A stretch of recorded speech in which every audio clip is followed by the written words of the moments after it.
আসসালামু আলাইকুম প্রিয় শিক্ষার্থী, আজকে আমি আমার 301 নম্বর লেকচার শুরু করতে যাচ্ছি। প্রিয় শিক্ষার্থী, আজকে 301 নম্বর লেকচারের শুরুতে তোমাদের প্রতি আহ্বান রাখবো আমার ইউটিউব চ্যানেল ফ্লার ভিডি চ্যানেলটি সাবস্ক্রাইব করার জন্য। ফ্লার ভিডি চ্যানেলটি সাবস্ক্রাইব করলে আশা করি তোমরা উপকৃত হবে। প্রিয় শিক্ষার্থী, আজকে আমি দ্বাদশ শ্রেণীর তাপগতিবিদ্যার অধ্যায়ের সপ্তম পর্ব কি করব? আলোচনা করব। আমার আলোচনার প্রথম টপিক হচ্ছে আদর্শ গ্যাসের ক্ষেত্রে সিপি এবং সিবি এর মধ্যে সম্পর্ক। আমরা প্রথমে সিপি কি জিনিস দেখব। সিপি মানে হচ্ছে যে স্থির চাপে এক মৌল গ্যাসের তাপমাত্রা 1 কেলভিন বাড়াতে যে পরিমাণ তাপের বা তাপ শক্তির প্রয়োজন হয় তাকে স্থির চাপে মোলার তাপধারণ ক্ষমতা বলে বা সিপি বলে সিপি বলে। আর সিবি দেখো স্থির আয়তনে এক মৌল গ্যাসের তাপমাত্রা 1 কেলভিন বাড়াতে যে পরিমাণ তাপ শক্তির প্রয়োজন হয় তাকে স্থির আয়তনে মোলার তাপধারণ ক্ষমতা বা সিবি বলে। তাহলে আশা করি তোমরা সিপি এবং সিবি বুঝতে পারছো। এই সিপি এবং সিবি এর মধ্যে সম্পর্ক আমরা নির্ণয় করার চেষ্টা করব। সিপি এবং সিবি এর মধ্যে আমরা কি নির্ণয় করার চেষ্টা করব? সম্পর্ক নির্ণয় করার চেষ্টা করব। দেখো, আমরা একটা ঘর্ষণহীন পিস্টনযুক্ত সিলিন্ডার কল্পনা করব। ঘর্ষণহীন পিস্টনযুক্ত কি করব? সিলিন্ডার কল্পনা করব। এই সিলিন্ডারের মধ্যে দেখো, এই সিলিন্ডারের মধ্যে এক মৌল গ্যাস আছে। কয় মৌল গ্যাস আছে? এক মৌল গ্যাস আছে। এবং এই গ্যাসের চাপ হচ্ছে পি, তাপমাত্রা হচ্ছে টি, আয়তন হচ্ছে ভি, অন্তঃস্থ শক্তি হচ্ছে ইউ। অন্তঃস্থ শক্তি হচ্ছে কি? ইউ। এখানে ডি কিউ পরিমাণ চাপ প্রয়োগ করার কারণে, ডি কিউ পরিমাণ তাপ প্রদানের কারণে, তাপ দেওয়ার কারণে চাপ, আয়তন, তাপমাত্রা ও অন্তঃস্থ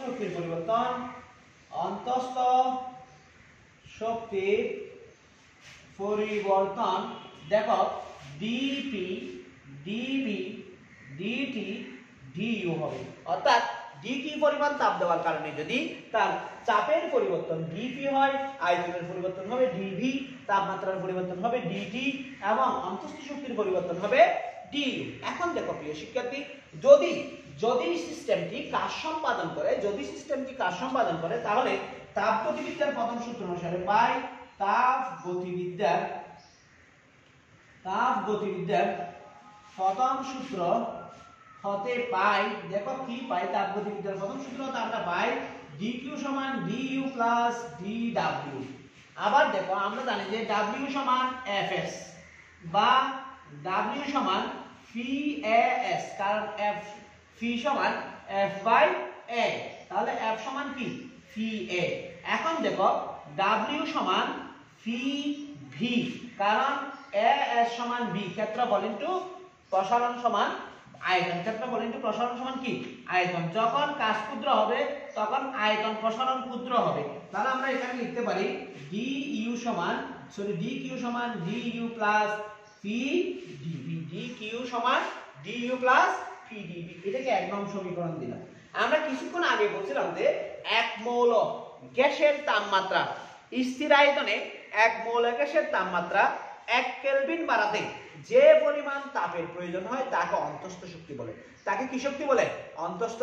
তাকে স্থির আয়তনে মোলার তাপধারণ ক্ষমতা বলে। আবার বলতেছি, এক স্থির আয়তনে এক মৌল গ্যাসের তাপমাত্রা 1 কেলভিন বাড়াতে যে পরিমাণ তাপের প্রয়োজন হয় তাকে বলা হয় মোলার স্থির আয়তনে মোলার তাপ ধারণ ক্ষমতা। এখন একটু দেখবো স্থির আয়তনে মোলার তাপ ধারণ ক্ষমতা কি জিনিস, একটু করে দেখবো। আমি এই সূত্রটাও মুছে দিচ্ছি।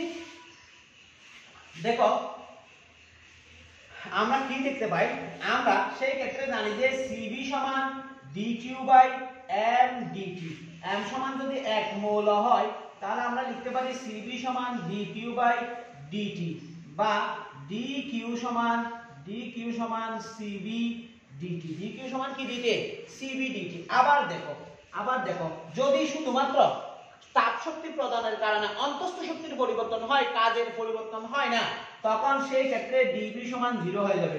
ডিবি সমান 0 হলে আমরা লিখতে পারি ডিকিউ সমান ডিইউ প্লাস পি ডিবি, বা ডিইউ প্লাস পি ইনটু 0, বা ডিকিউ সমান ডিইউ। তাহলে দেখো এই দুটো যদি আমি সংমিশ্রণ ঘটাই তাহলে আমরা লিখতে পারবো ডিইউ সমান সিবি ডিটি। সিবি কি ডিবি ডিটি, অর্থাৎ স্থির আয়তনে মোলার তাপ ধারণ ক্ষমতা সিবি হলে, স্থির আয়তনে মোলার তাপ ধারণ ক্ষমতা সিবি হলে আমরা লিখতে পারি, দেখো আমরা কি লিখতে পারি, ডিইউ সমান সিবি ডিটি। এটাকে 2 নং সমীকরণ দিলাম। এটাকে কয় নং সমীকরণ দিলাম, 2 নং সমীকরণ দিলাম। এখন দেখো প্রিয় শিক্ষার্থী, এখন দেখো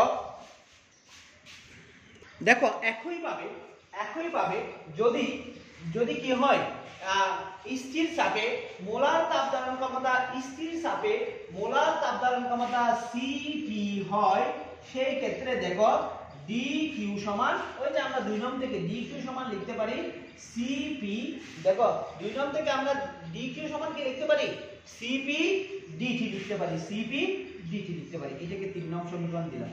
স্থির চাপে মোলার তাপ ধারণ ক্ষমতা ডিকিউ সমান কি লিখতে পারি, সিপি ডিটি লিখতে পারি। ডিকিউ সমান কি লিখতে পারি, সিপি ডিটি লিখতে পারি। আবার দেখো আমরা জানি যে আদর্শ গ্যাসের ক্ষেত্রে পিবি সমান আরটি। 1 মোল আদর্শ গ্যাসের ক্ষেত্রে পিবি সমান কি জানি, আরটি জানি। এটাকে ডিফারেন্সিয়েট করব কার সাপেক্ষে, টি এর সাপেক্ষে। টি এর সাপেক্ষে যদি ডিফারেন্সিয়েট করি পিবি সমান ডিডিটি আরটি, ডিডিটি আরটি। এখন দেখো প্রিয় শিক্ষার্থী, এখানে যদি আমরা ডিফারেন্সিয়েট করি, যদি পি এবং আর স্থির থাকে, চাপ এবং পি স্থির থাকে, আর ধ্রুব থাকে, পি এবং আর কি হয়, স্থির হয়। পি এবং আর কি হয়, স্থির হয়।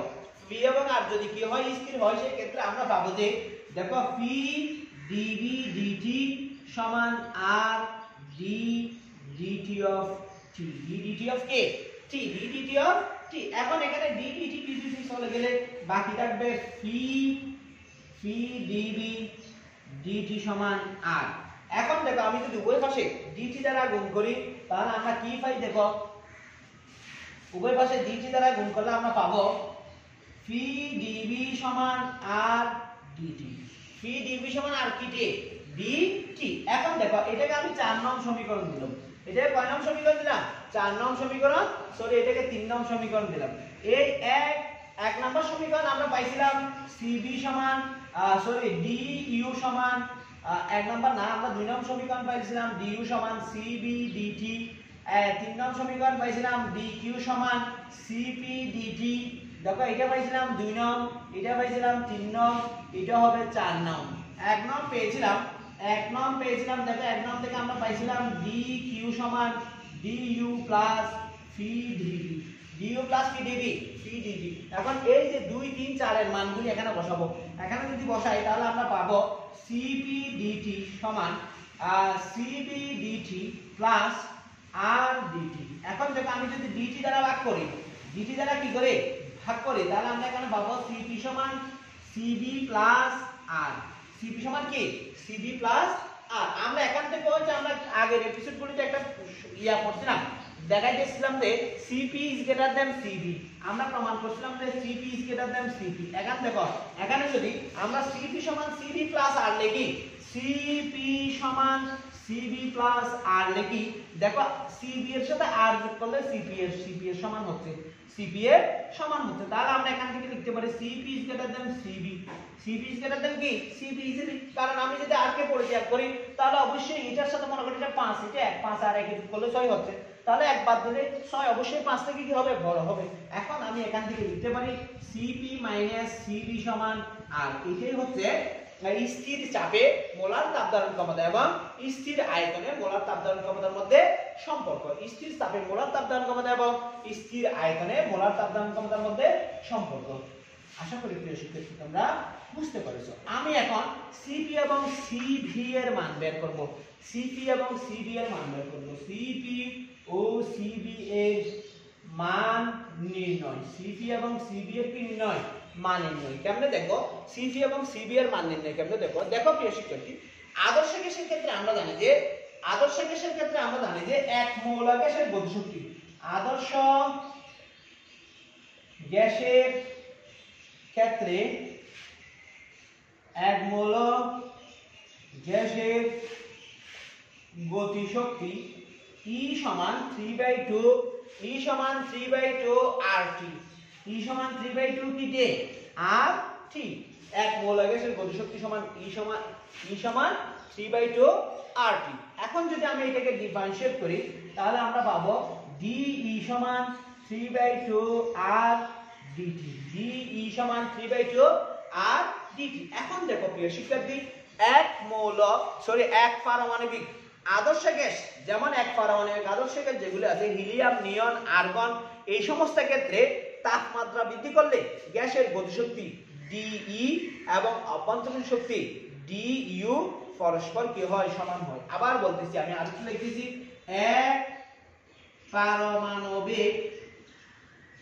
এক পারমাণবিক গ্যাসের ক্ষেত্রে যেমন হিলিয়াম, নিয়ন ইত্যাদি, ঠিক আছে? এক পারমাণবিক গ্যাসের ক্ষেত্রে যেমন হিলিয়াম, নিয়ন ইত্যাদি ক্ষেত্রে তাপমাত্রা বৃদ্ধি করলে গ্যাসের গতিশক্তি তাপমাত্রা বৃদ্ধি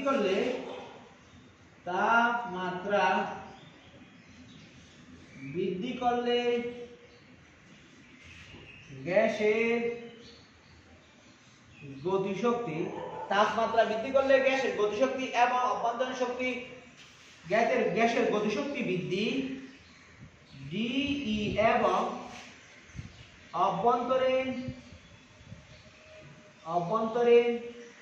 শক্তি বৃদ্ধি আর DU পরস্পর কি হবে? সমান হবে।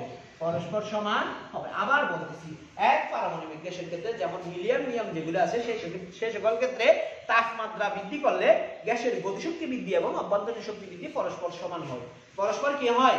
সমান হয়। এখন দেখো প্রিয় শিক্ষার্থী, তাহলে আমরা লিখতে পারি যে সিবি সমান, দেখো আমরা লিখতে পারি যে সিবি সমান কি লিখতে পারি? ডিইউ সমান সিবি ডিটি। ডিইউটা কি ছিল?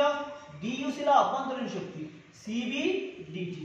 এখানে এই সিবি ছিল স্থির আয়তনে মোলার আপেক্ষিক চাপদান, মোলার তাপদান ক্ষমতা। স্থির আয়তনে মোলার আপেক্ষিক চাপ বা মোলার তাপদান ক্ষমতা। এখন দেখো এই যে 1 নং এবং 2 হতে পাই, 1 ও 2 হতে পাই, 1 নাম্বার ছিল DE ইকুয়াল 3/2 R dt। 3/2 কি dt? R dt। এখন এই DE সমান 3/2 R dt, আবার DU সমান CB dt। আমি কিছুক্ষণ আগে বলছি যে DE এবং DU পরস্পর সমান। কখন? এক পারমাণবিক গ্যাসের ক্ষেত্রে যেমন হিলিয়াম, নিয়ন ইত্যাদি ক্ষেত্রে তাপমাত্রা বৃদ্ধি করলে গ্যাসের গতিশক্তি বৃদ্ধি এবং অভ্যন্তরীণ শক্তি বৃদ্ধি পরস্পর কি হবে? সমান হবে। সেই ক্ষেত্রে দেখো আমরা কি পাই? দেখো বা DU সমান না লিখে আমি সরাসরি সিকে DU লিখি 3/2 R dt বা CB dt equal 3/2 R dt। dt যদি কাটাকাটি দিই CB সমান পাবো 3/2 R। CB সমান কত পাবো? 3/2 R। ঠিক আছে? আবার দেখো এটাকে আমি 3 নং সমীকরণ দিলাম। আবার আমরা জানি CP - CB সমান R। CP - CB সমান কি? R। তাহলে CP - 3/2 R সমান R বা CP সমান r plus 3/2 r plus 3/2 r plus 3/2 যদি r হয় তাহলে আমরা দেখো কি পাচ্ছি CP সমান লসাগু করলে 2r plus 3r by 2 বা CP সমান 5/2r। এটাই হচ্ছে CP এর মান আর এটা হচ্ছে কিসের মান CB এর মান। দেখো আমরা জানি যে r সমান 8.31 জুল, r সমান 8.31 জুল পার মোল পার কেলভিন পার কেলভিন। এখন তুমি যদি এখানে 8.31 বসাই দাও, 8.31 বসাই দিলে CP এর মান এবং কার মান পাবা CB এর মান পাবা, CP এর মান এবং CB এর মান পাবা। তাহলে আমরা এখান থেকে ক্যালকুলেশন করলে CP এর মান এবং CB এর মান বের করব। কেমনে বের করব দেখো, আমরা ক্যালকুলেশন করলে CP এবং CB এর মান পাবো। দেখো সুতরাং CP সমান দেখো আমরা পাবো 5/2 * 8.31 5/2 * 8.31 জুল পার মোল পার কেলভিন। এখন দেখো তাহলে আমরা কি পাই, আমরা ক্যালকুলেশন করলে আমরা পাবো 20.77 জুল পার মোল পার কেলভিন। এটা হচ্ছে CP এর মান, এটা হচ্ছে কার মান CP এর মান, এটা হচ্ছে CP এর সূত্র। আর CB সমান আমরা পেয়েছিলাম 3/2r। তাহলে আমরা CB সমান পাবো 3/2 * 8.31 জুল পার মোল পার কেলভিন। তাহলে আমরা এখানে ক্যালকুলেশন করলে পাবো 12.46 জুল পার মোল পার কেলভিন। এটা হচ্ছে CV এর মান আর এটা হচ্ছে কি তার সূত্র।